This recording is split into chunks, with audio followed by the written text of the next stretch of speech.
Hello, my name is Stephanie Taylor, and I am going to be discussing the organizational problems that happened within Apollo 13. Apollo 13 is a true story based upon one of the 13th missions to fly out into space. It was supposed to be the second mission that took man to the moon. This was after several months after Neil Armstrong stepped foot on the moon. It starts off with chaos because right off the bat, there's a situation because the pilot ends up having measles. They have to choose to abort the mission or continue the mission. What is decided, per Tom Hanks, who's the main character, he decides to continue the mission with a sub-pilot, Kevin Bacon. They've not worked together. You can tell that there's tension and there's stress, and it immediately causes issues within the mission. On launch day, they launch within 2 minutes. Something happens. Basically, a motor blows.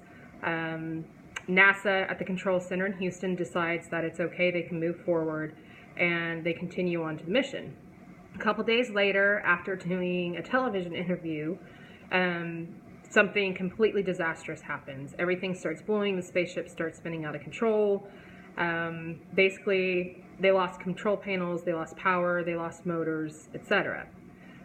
This is where the theories really step in. The two theories that I've chosen to utilize or processes is the new system science theory and also conflict management processes. The new system science theory is also considered chaos theory. It was originally created and based off of scientific and mathematical situations, which is kind of ironic since we're talking about NASA in this situation. Conflict management processes help you break down conflict, figure out the different styles, and determine what kind of management needs to be used for these conflicts. And with the new system science, how this applies to the situation is obviously it's mass chaos when this happens. Nobody planned for it. The problem is you've got all of these different departments within NASA Houston Control Center, and nobody's talking to each other. We're screaming at each other, when everything happens. And instead of working together at first, it's, no, this needs to work. I don't know how the other part works. And nobody was really working together to try and figure out what the whole was at first. Although that's what they all wanted in the end, at the beginning, that's not how it was working. So with the new systems science theory, or the chaos theory, it's easier to say, basically how this applies is, with the chaos theory, it talks about how out of the chaos can come organization. And the understanding is, it's how you handle the chaos. How do you handle and scientifically, or in this matter, non-scientifically, configure, decide the process in which this needs to happen. So with this situation, everyone's yelling at each other, nobody's really working together. Now, in the end, it all works out, and they come together and they learn each other, which is essentially what the theories are about. When you come together and you work together, things end up working out for the better, easier, not so stressful situations. With the conflict management, there's different styles that apply, and some of them are interpersonal, some of them are interorganizational. In this case, we had both.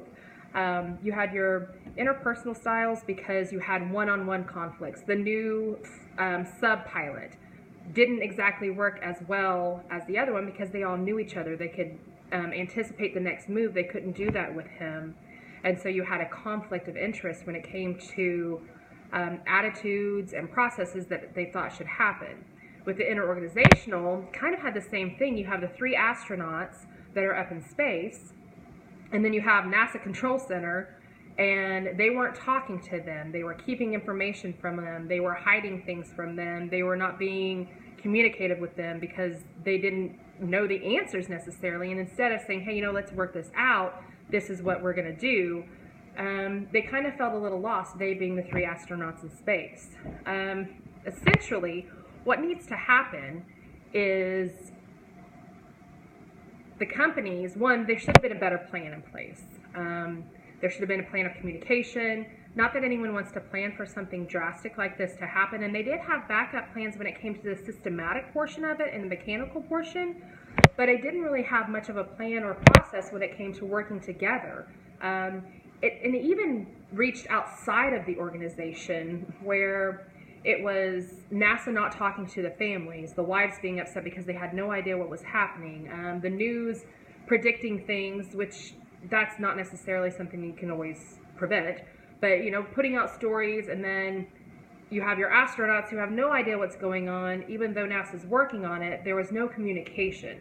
So one things that I would change or recommend is that there needs to be a plan of actual communication.